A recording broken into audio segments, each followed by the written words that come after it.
जय जगत गुरु शंकराचार्य जी। बंधुओं बहनों, आज बहुत हिंदू धर्म का, सनातन धर्म का बहुत पवित्र दिन है। आदि गुरु शंकराचार्य जी का जन्म आज हुआ था। वैशाख मास के शुक्ल पक्ष की पंचमी के दिन उनका जन्मदिन माना जाता है। आज वह दिवस है, उनका स्मरण करें। केरल के कालड़ी नाम के एक गांव में उनका जन्म हुआ था।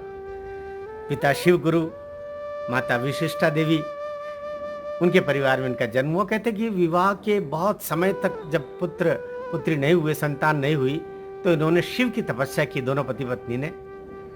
और भगवान शिव प्रसन्न होकर के सपना दिया शिव गुरु को कि मैं तुझे संतान देना चाहता हूं, पर एक शर्त है। एक सर्वज्ञ संतान तू चाहता है तो उसकी उम्र कम होगी। अगर सर्वज्ञ नहीं चाहता है तो वो दीर्घायु होगा। कहते शिव गुरु ने स्वप्न में भी मांगा कि मैं सर्वज्ञ संतान चाहता हूं। इस पर प्रसन्न होकर के भगवान शिव बोले कि मैं स्वयं तेरी पत्नी के गर्भ से तेरे परिवार में जन्म लूंगा। और शिव का जन्म शंकर के नामकरण के साथ में उनके परिवार में हुआ। कहते कि 3 वर्ष की अवस्था इनकी हुई थी और उनके पिताजी का, शिव गुरु का देहांत हो गया। माँ ने पालना पोसना शुरू किया। जैसे एक समय सभी ब्राह्मण समाज के हमारे बंधु भिक्षाटन से अपना गुजर बसर किया करते थे, उनका परिवार भी करता था। कहते कि 6 साल 6.5 साल के रहे होंगे और एक जगह वे भिक्षा हेतु गए, तो एक ब्राह्मणी, जो वो भी ब्राह्मण परिवार था, वो घर से बाहर निकलती और एक आंवला देती है और रोने लगती है। ये रोने का कारण पूछते हैं तो बोलती है मेरे घर में कुछ भी नहीं है ब्राह्मण पुत्र, एक आंवला था वो मैंने तुमको दान कर दिया, भेंट किया, मुझे क्षमा करना, मेरे घर में कुछ नहीं है। और वो दुखी होती, रोने लगती है। तो शंकराचार्य तो बाद में हुए, उस समय तो शंकर नाम था उनका। वे दुखी होते हैं और माँ लक्ष्मी से प्रार्थना करते हैं कि हे माँ लक्ष्मी, तुम कृपावंत होकर के और इसकी दरिद्रता दूर करो। कहते हैं कि उस समय आसमान से कुछ सोने के आंवले गिरे और उसका दारिद्र्य उसका दूर हो गया। ये चारों ओर ये कथा फैली कि ऐसा ऐसा हुआ। कुछ समय के बाद में, क्योंकि कहते हैं 3 वर्ष की अवस्था में तो वेद पुराण उपनिषद जितना भी सनातन धर्म के जो ज्ञान था वे ग्रहित कर चुके थे, सबके ज्ञाता हो चुके थे शंकराचार्य जी। शंकर 6-6.5 वर्ष की अवस्था में ही उनके मन में वैराग्य का मन होने लगा। उन्होंने माँ से कहा, माँ मैं सन्यासी होना चाहता हूँ। माँ इसके लिए तैयार नहीं थी, पति का स्वर्गवास पहले हो गया था, माँ मना करती। कुछ समय के बाद में एक लीला वो रचते हैं। कहते हैं कि एक लीला उन्होंने रची। नदी किनारे गए, स्नान के लिए जाते थे। एक दिन माँ भी साथ में गई थी वहीं पर, और मगरमच्छ ने उनका पांव पकड़ लिया। शंकर का पांव, शंकराचार्य जी का पांव मगरमच्छ ने पकड़ लिया। वे चिल्लाते, माँ मगरमच्छ ने मेरा पांव पकड़ लिया, तुम मेरा सन्यास धर्म स्वीकार करो, नहीं तो मगरमच्छ अब मुझे खींच के ले जाएगा। माँ उस समय घबराई हुई थी। वो बोली कि मैं तेरा सन्यास धर्म स्वीकार करती हूँ, तो सन्यासी हो जा, किंतु ये मगरमच्छ तुझे छोड़ दे। मगरमच्छ छोड़ देता है, पानी में वापस चला जाता है। कहते कि लीला थी स्वयं शंकराचार्य जी की। इस प्रकार से वे सन्यास धर्म स्वीकार करते हैं। और जब सन्यास धर्म स्वीकार करते हैं तो वे माँ को एक वचन देते हैं कि माँ मैं सन्यासी अवश्य बन रहा हूं, किंतु जब तेरी अंतिम अवस्था होगी तो मैं तेरे पास आ जाऊंगा।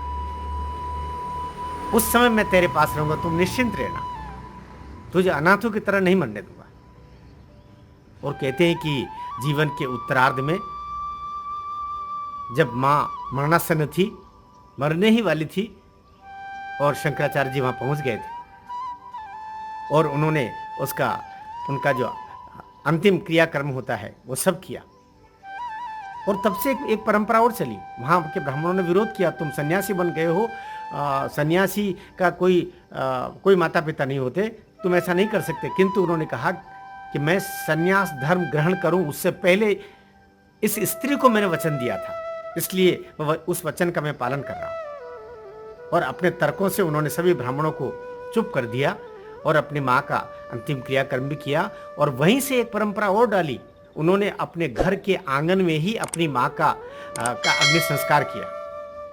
अपनी माँ को अग्नि को समर्पित अपने घर के आंगन में ही उन्होंने अंतिम संस्कार किया। और तब से ही केरल में विशेषतः, दक्षिण भारत में तो चलता ही है, लेकिन विशेषतः पूरे केरल में अपने घरों के आंगन में ही अपने परिवार के मृत सदस्य का अंतिम संस्कार किया जाता है, दाह संस्कार किया जाता है, अग्नि को समर्पित किया जाता है। वो परंपरा तब से चल रही है जब से शंकराचार्य जी ने अपनी माँ का अंतिम संस्कार अपने घर के आंगन में किया था। ये कथा आगे थोड़ी लेते हैं, बहुत लंबी कथा है, किंतु संक्षिप्त में बताना चाह रहा हूँ। वे सन्यासी बने, पूरे भारत की परिक्रमा उन्होंने की, 4 मठों की उन्होंने स्थापना की। ये चारों मठ 4 दिशाओं में, भारत की 4, क्योंकि ये चारों दिशाओं में 4 मठों की स्थापना करके भारतवर्ष को एक अध्यात्म के, एक सांस्कृतिक सूत्र में जोड़ने का जो उनका प्रयास था, इसके निमित्त उन्होंने उत्तर में बद्रिकाश्रम, दक्षिण में श्रृंगेरी आश्रम, उधर हम पश्चिम में कहें तो द्वारका, और उधर पूर्व में कहें तो जगन्नाथपुरी, इस प्रकार पुरी, द्वारका, श्रृंगेरी और बद्रिकाश्रम, ये 4 पीठों की स्थापना की। और इस प्रकार से भारत को एक आध्यात्मिक सूत्र में बांधने का प्रयास किया। ये भारत एक है, ये सांस्कृतिक रूप से हमारा भारत एक है। आज से 2800 वर्ष पहले हुए थे आदि गुरु शंकराचार्य, उस समय की ये परिकल्पना। जो लोग कहते हैं ना कि भारत तो टुकड़ों टुकड़ों में कहीं रहा होगा, ये भारत एक कब था, 2800 वर्ष पहले का तो ये हमारे सामने प्रमाण है। और वहां से पूरे भारत की परिक्रमा उन्होंने की। और उसी दौरान हमारे कुछ लोग कहते हैं कि वे बिहार के मुजफ्फरपुर और वहाँ पर मंडन मिश्र से उनकी भेंट हुई थी। किंतु मैं जहाँ निमाड़ का रहने वाला हूँ, हमारे निमाड़ में खरगोन जहाँ मैं रहता हूँ, उसके ठीक पास में ही मंडलेश्वर है। वहाँ पर मंडन मिश्र का आश्रम आज भी है। और मंडन मिश्र के और आदि गुरु शंकराचार्य जी का शास्त्रार्थ होता है। और उस शास्त्रार्थ में अंततोगत्वा जो विजय होना थी, कहते हैं कि मंडन मिश्र की जो पत्नी बहुत विदुषी थी और वो उनकी न्यायाधीश बनी थी, निर्णायक बनी थी। और ये लंबे समय तक उनका शास्त्रार्थ चलता है, ज्ञान के सभी तर्क वितर्क चलते हैं। और जब कहते हैं कि एक समय जब बहुत निर्णय बहुत समीप आने वाला था कि भारती जो बहुत विदुषी थी, मंडन मिश्र की पत्नी थी, उनको किसी कार्य से बाहर जाना रहा, तो उन्होंने आदि गुरु शंकराचार्य और मंडन मिश्र अपने पति, उन दोनों के गले में पुष्पों की एक माला पहना दी और कहा कि मैं लौट के आऊं, तब तक आप ये चलने दीजिए। और जब वो लौट के आती है तब देखती है कि मंडन मिश्र जी की माला जो अच्छे ताज़े फूलों की थी वो सूख गई है।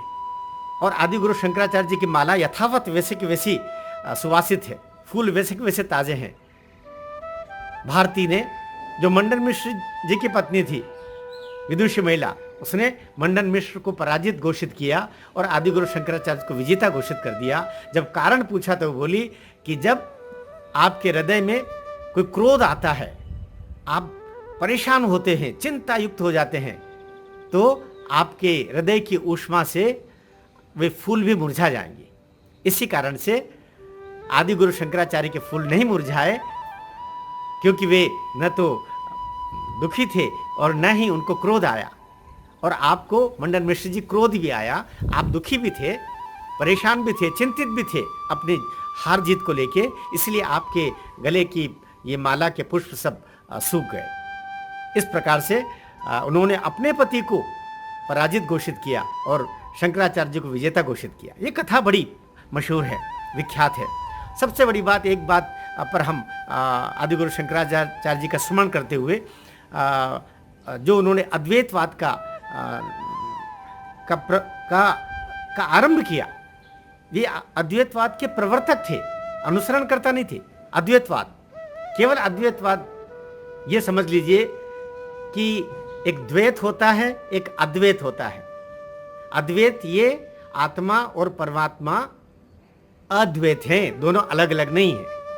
और द्वैत ये कि आत्मा और परमात्मा अलग अलग है। आदि गुरु शंकराचार्य ने आत्मा और परमात्मा के एक रूप का प्रवर्तन किया और इस आधार पर उन्होंने एक सिद्धांत का प्रतिपादन किया जिसको अद्वैतवाद कहते हैं। तो अद्वैतवाद के वे प्रवर्तक थे, शैववाद के वे प्रवर्तक थे, और तब से लेके पूरे भारतवर्ष में जो उस समय बौद्ध और अन्य बहुत सारे जो पंथ थे, जो सनातन धर्म के ही थे, हिंदू धर्म के ही वे पंथ थे, किंतु उनका जो बहुत सारा उस समय चलन आरंभ हो गया था, उसके सामने सनातन धर्म के पौराणिक आख्यानों को लेकर के और नई टीकाओं को लेकर के, और उन्होंने वेद सम्मत अद्वैतवाद का प्रवर्तन करते हुए अपने हिंदू धर्म के प्रचार प्रसार हेतु आध्यात्मिक रूप से, सांस्कृतिक रूप से पूरे देश को एकाकार करने का, एकमेव करने का कार्य किया, और 32 वर्ष की अवस्था में ही इस इहलोक को छोड़ करके वे परलोक में चले गए। तो आज का दिवस बंधुओं, हम सनातनियों के लिए, हिंदू धर्म के अवलंबियों के लिए और हम सब भारतीयों के लिए परम पवित्र दिवस है। उस महान आत्मा का हम स्मरण करते हैं और अच्छे मनुष्य बनने का हम प्रयास करें, उनके सिद्धांतों का पालन करें, अपने धर्म का बहुत निष्ठापूर्वक हम अनुसरण करें। इन्हीं शुभकामनाओं के साथ में पुनः पुनः आदि गुरु शंकराचार्य जी का स्मरण करते हुए उनके इस जयंती पर, जन्मोत्सव की तिथि पर आपको शुभकामना देते हुए अपनी बात को मैं समाप्त करता हूँ।